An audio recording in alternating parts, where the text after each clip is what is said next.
with parallel development in environments that are where you're building software around APIs. And I'm going to talk about how mocking an OpenAPI can help alleviate those problems.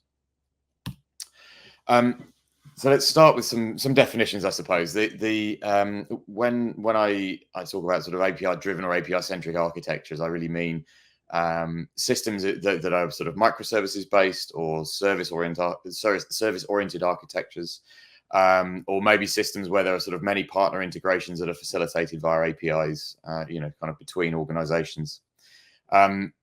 It tends to be the case in these environments that a new product feature is required, and this has kind of touch points in a number of APIs across the system. Several APIs need to be changed, or new ones entirely need to be built, and this can lead to this sort of web of dependencies between teams building services or apps, or whatever these components happen to be. And in many cases, these can build up into kind of chains where there's sort of serial working. So producers of APIs have to produce and ship something before the consumer of that API can start to work with it. And as a result of this, it can take long periods of time to ship kind of complete product features to market. The total lead time can be elongated by these dependencies. So clearly, if we want to improve, it would be a good thing to improve on this, because usually getting new product features to market and in front of our customers is a desirable thing in pretty much any system. So to sort of illustrate this point, let's take this kind of hypothetical system architecture where each of the boxes on this diagram is a system component. The one sort of in the middle and on the left are services, and then the one on the right is an app. So it could be a mobile app or a web app, something that delivers the value to our customers. The lines on here are just one component making an API call to another. So they represent the dependencies. So if we were to build this system up sort of over maybe it's an initial version of this, or maybe there's an API, maybe there's a product change, that sort of cuts across all of these components. Let's take a look at how the sort of progress of building that might evolve. So we kind of do this. Let's look at this sprint by sprint. So the light colored boxes mean work in progress, and dark colored box means complete. And as we can see, we have to sort of wait for the systems to be available before we can build the next one. So in this scenario, it might take 4 sprints, assuming we can sort of complete this part of the feature in each sprint, in each component. In reality, this can take a lot longer sometimes, but either way, this is still a fairly lengthy period of time, and it would be great if we could shorten this. So I'm going to introduce the concept of mocking, before I go any further. I suspect most people watching this probably have a pretty good idea what mocking is, but just for the benefit of those who are not so familiar with the concept, mocking is essentially about simulating an API and kind of doing this. So we have a client talking to a service, and we want to put something in the way that's a substitute for that API, but the client calling it kind of won't be able to distinguish the difference. It sort of walks and quacks like the real API that we're speaking to. This can help us in all sorts of key ways. It means that we can mock things kind of ahead of the real API being built, is sort of the key benefit in the context of what we're talking about here. There are lots of different mocking tools available, some open source, some SaaS, some free, some commercial. My company's product, WireMock Cloud, is one of those products. And I'm going to be later on kind of demonstrating how this can be used in the context of building an application and kind of driving its development with using mocks kind of in lieu of real APIs. So just to elaborate how mocking enables parallel working. So mocks are very quick to build. Mocking tools are optimized for building simple but good enough simulations of APIs very quickly. And what this means is that consuming teams don't need to wait for producing teams to kind of ship production ready or near production ready implementations of APIs in order to get their work done. And an additional benefit of working this way as well is where there's a new API feature that's been created. Initially the design is unvalidated, and often the real learning about the fitness for purpose of the design comes when you actually try to build something against it, a real product feature. And the benefits of mocking an API first is that this feedback can come very early, and it can come before the producing team have committed themselves to maybe quite costly implementation decisions. The correct design can be shaken out very early, and any issues with it can be remediated before the real meat of the work's happened. So there's two ways in which mocking can really help with developer productivity, and product team productivity in this environment. So let's have a look now at this same arrangement, this same sort of build-up of our system, but where we have mocks involved. So we see here now in sprint 1, we're starting kind of everything in the first sprint, because we've built these mocks that support development of each of these components. And what this means is that we can, in a lot of cases, complete our work in a couple of sprints rather than 4 sprints, or multiply this up by whatever number is appropriate. So we've potentially halved our lead time getting a new product feature to market. So I'm now going to talk about OpenAPI a little bit. I said at the beginning of the talk that this was partly about OpenAPI as well, and OpenAPI's relationship to mocking. OpenAPI, again, hopefully should be familiar to anybody watching this talk. It's pretty much the kind of ubiquitous standard now for describing kind of REST and REST-like APIs. And very widely used, lots of tooling support, lots of products integrating with this standard. With respect to mocking, there are a number of things that you can usefully do with OpenAPI. You can generate mocks from an OpenAPI spec. There are some tools like WireMock Cloud that will generate the spec from mocks, so kind of generating the other way. And then there are also some products, WireMock Cloud again, that will allow you to validate your traffic against the spec. So check that the real behavior of the API and that the real behavior of the clients calling it is actually correct with respect to the specification. So it's a form of contract testing. And this is all great stuff, but it's worth kind of pointing out a few caveats with the use of OpenAPI in a mocking context as well. So OpenAPI, it wasn't primarily designed to describe a mock API, and as such, it lacks the vocabulary, I suppose, to describe kind of nuances of behavior that you might want to simulate in a usable mock. When you generate mocks from OpenAPI, they're a great starting point, but they tend to be quite simplistic. They tend to be representative only of the kind of happiest of happy paths in terms of how the API might respond. And the real sort of nuances and variation in behavior you'd get from a real API sort of tend to be absent in the first instance.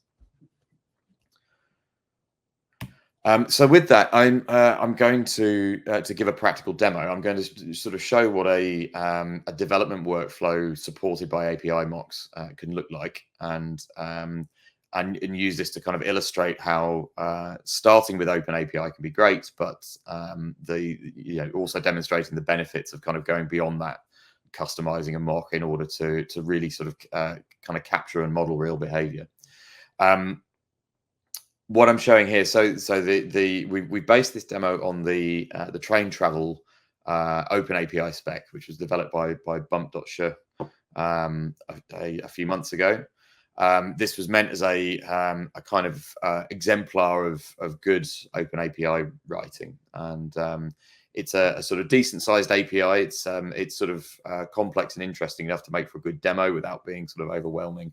And it's sort of well built and well written with respect to sort of good use of the modern OpenAPI standard. So what we did as my team at WireMock did was to build a demo application that integrates with this API. And what I'm going to show is how we can use mocking to kind of to drive development of that UI application. So I'm going to switch to a different tab. So so this is our train travel demo app.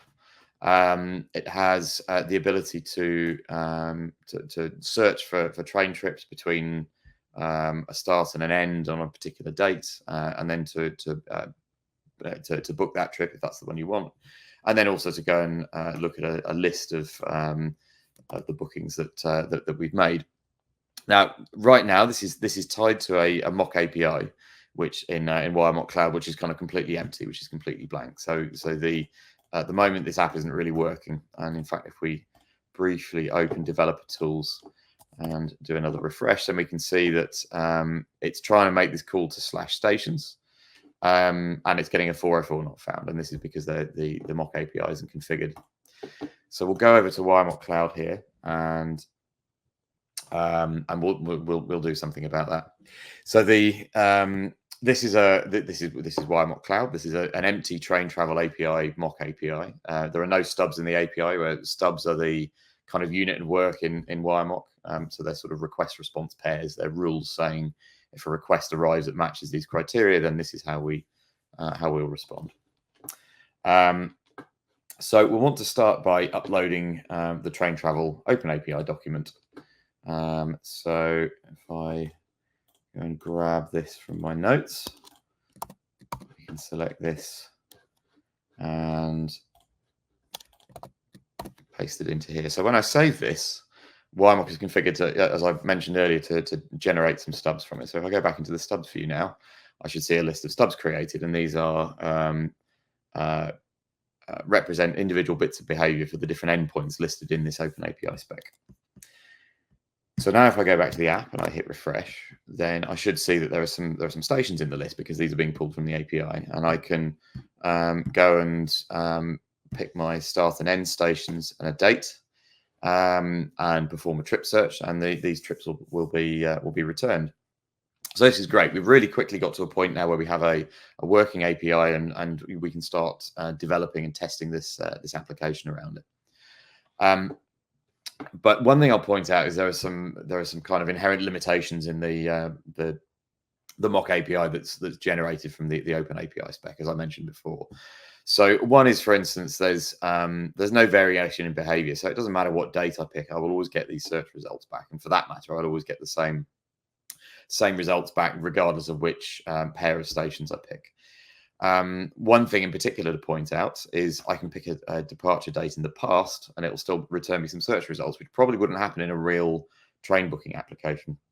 I'd probably be told that departure dates must be in the future. So the first thing I'm going to demonstrate is how to enhance my mock in order to represent that piece of behavior. So if we go back in here and we go and find the trips endpoint, which is the one that's hit in order to retrieve that trip data. I'm going to delete this generated one because its parameters are overly specific. We still have one which is a broader search still in here. But what I'm going to do right now is I'm going to go and find this error response. So this is a 400 error. It's a bad request, which we might reasonably return from the API if somebody sends us a departure date in the past. So I'm going to bump up the priority of this so that the WireMock will attempt to match it first. But I'm also going to add some request matching criteria, saying that this is only going to match if the date that's specified is is for right now, basically. So relative date. So we say if the date is before now, then it will match this error stub here. And we'll get this error response back. And rather than this generic message, we'll say something like the date must be in the future. So if I save this stub now, this should have modified the behavior of the API. So if I go back here and I go and pick another date which is in the past, I now get this response saying the date must be in the future. So the error that I've just returned. But then I can go and pick a date in the future, and I get my search results back again. So immediately we've made the API behave in a more realistic way, and we've facilitated testing a feature of the application that we, with a purely generated API would not have managed. So that's the first thing I wanted to demonstrate. The next thing is the next kind of level of, I guess, realism that we might want to add to the API is the ability to pick from more stations, and also to have this set of trips kind of chosen dynamically based on our selections, because that's a more realistic way to work. You know, that the list here is really doing some kind of parameterized search based on these and returning different data. We can achieve this in WireMock using a data source. So if I go into data sources, you see I've preloaded this train trips. I just got ChatGPT to generate a random set of these trips as a CSV, and then uploaded it into the system. So if I go back to my train travel mock API, we can now go into this OK response for our trip list, and configure it to use a data source. So I'm going to pull up a couple more things in my crib sheet. So first of all, we need the where clause, and then we need the template. So I'm going to grab this where clause. So a data source essentially works like a relational database. So I go and pick the data source that I want, and essentially this is like a single relational table. And I'm going to put this where clause in, which is basically binding the kind of the query to the data source to the query parameters. So the origin and destination parameters from the API query are being used to select the specific rows in this data source. So that's the first thing. Then in the response, we need to turn the templating system on. So at the moment, as you can see, we have this sort of static piece of data with two responses in it. This is what came directly from the example in the OpenAPI spec. And what we want to do is make this dynamic by templating it, and we want to use the data that's returned from this query. So again, if I go back to my crib sheet and grab this and paste it in, you'll see that it's visibly the same structure that we started in of the JSON, but we're looping over this set of data items and templating in the values into the JSON. So we dynamically get an array returned instead. And if I hit save on this now, so there's one more thing I need to do as well. So we, at the moment, our stations list only has a couple of stations in it, and this is not really enough. We need a bigger selection for this list to work properly. So I'm also going to go and grab my ChatGPT generated list of 25 stations, and I'm going to substitute that into the response. So now if I go back to the train travel demo and I refresh the page, with only I should see far more stations in here. So that's a good start. And now I can select specific journeys, and you see I get different results back here. And if I go and pick a different pair of stations, I always forget which pair it is that I have to pick. I think it's Budapest to Brussels. And now you see I get a different result. So this is a different piece of data from that CSV. So immediately I've kind of, again, leveled up the realism of the API and allowed whoever is developing or testing this application to see the application working far more realistically as it would against a real API that supported these filtering features.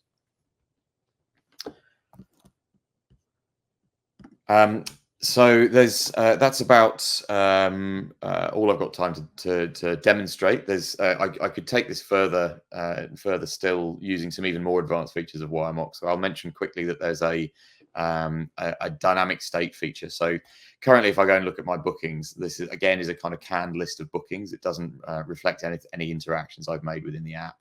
Whereas what would be great is if I could go and book my trip and then have have this reflected in this list dynamically.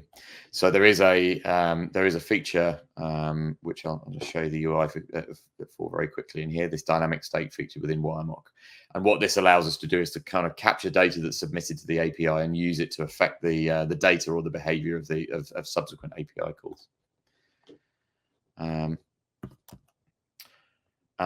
that's about all I have to say. And thank you for watching, if you've got this far, and please get in touch with us if you'd like to see more of this. If you'd like us to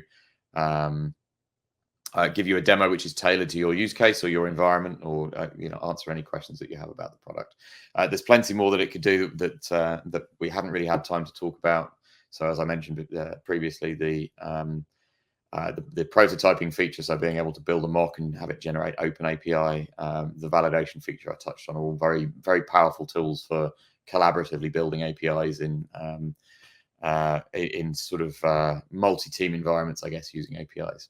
But hopefully, at least you will have come away from this talk convinced that mocking can help you parallelize your work and to boost developer productivity.